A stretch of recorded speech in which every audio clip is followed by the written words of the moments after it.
you hope to get out of the summit in China? And how Donald Trump had been waiting several days for Iran's latest offer. When it finally came, the US president's response was withering. It's unbelievably weak, I would say. I would call it the weakest right now. After reading that piece of garbage they sent us, I didn't even finish reading it. They said, I'm not going to waste my time reading it. I would say it's one of the weakest right now.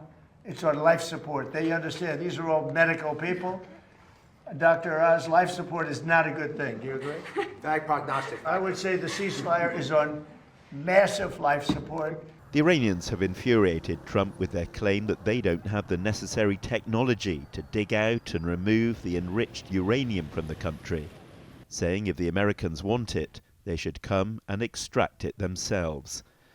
And while the nuclear issue remains Trump's main concern, Tehran is insistent that no deal can be done until Washington accepts its core demands. This stage you are focused on urgent matters, namely an end to war in all fronts including Lebanon and ensuring security of navigation in the Persian Gulf and the Strait of Hormuz, and a stop to illegal actions and maritime piracy by the US against commercial ships. But if the ceasefire is on life support, the question is what happens next.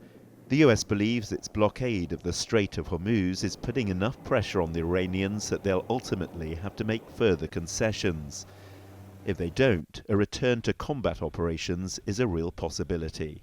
But Trump is due in Beijing later this week to meet with the Chinese president, a trip he postponed back in March in order to give himself more time to wrap up the Iranian conflict.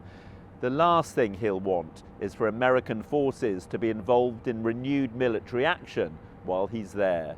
Though the conflict will be one of the topics discussed in Beijing.